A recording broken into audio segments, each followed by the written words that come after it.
Top quality और consistent performance के लिए सिर्फ सिल्वर पंप नाम याद रखना।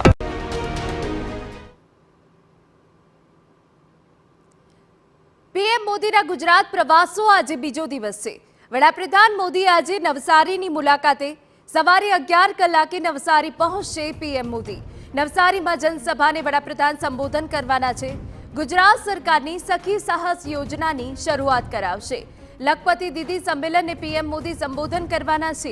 પીએમને આવકારવા વાસી બોરસી ગામ પણ સજ્જ બન્યું છે।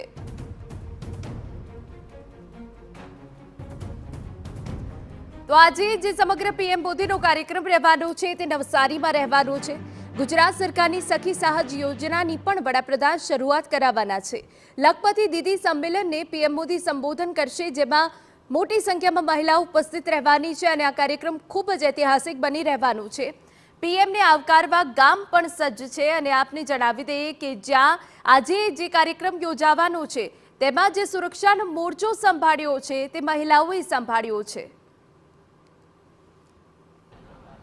आंतरराष्ट्रीय महिला दिन की उजवणी वडाप्रधान नरेंद्रभाई मोदी नवसारी जिल्ला में करवाना छे अने ए पण गुजरातनी 33 जिल्लानी 1,25,000 थी वधु महिलाओं साथे लखपति दीदीओ साथे करवाना छे, जेने लईने तैयारीओ शरू कर देवामां आवी छे। आज जे दृश्यो देखाई रह्या छे ए वडाप्रधान नरेंद्रभाई मोदी नवसारीना जे कंईक वासी गामे कार्यक्रम स्थळे आवशे अने ए कार्यक्रममां आ गाडीमां सवार थईने जे समग्र गुजरातमांथी बहनों आवशे, लखपति दीदीओ आवशे, एमने वच्चेथी पसार थईने आ गाडीमां बेसीने जेमनुं सन्मान झीलशे अने खास करीने गाडीने सजावવાની કામગીરી શરૂ કરવામાં આવી છે। સમગ્ર જે કાર્યક્રમ છે એ અંતર્ગત સમગ્ર ગુજરાતમાંથી આવેલી બહેનો નરેન્દ્રભાઈ મોદીનું આવકાર કરશે અને નરેન્દ્રભાઈ મોદી એમનું સન્માન કરશે। ખાસ કરીને આ ગાડીને સજાવવામાં આવી રહી છે, ફૂલોથી સજાવવામાં આવી રહી છે। જે પબ્લિકનો જે વિસ્તાર છે એ વિસ્તારમાં વચ્ચેથી પસાર થશે અને એમાં અભિવાદન કરવા માટે અલગ અલગ વ્યવસ્થાઓ કરવામાં આવી છે।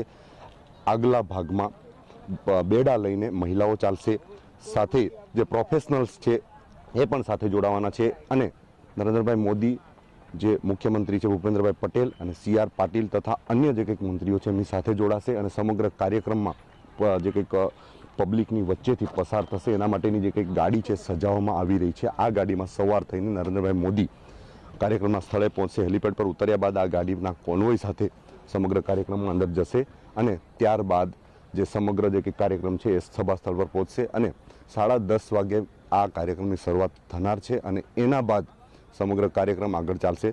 વડાપ્રધાન નરેન્દ્રભાઈ મોદી અલગ અલગ 2 યોજનાઓનું લોકાર્પણ પણ કરશે અને જે મહિલાઓએ લખપતિ દીદીઓ છે, કરોડપતિ દીદીઓ છે, એમણે રાજ્ય સરકાર અથવા કેન્દ્ર સરકારની સહાય મેળવીને તે યોજનાનો લાભ લઈને પોતે પગભર થયા છે, આત્મનિર્ભર થયા છે, એમનું સન્માન આંતરરાષ્ટ્રીય મહિલા દિનના દિવસે કરવામાં આવશે। Nilesh Gamit, TV direct, Navsari.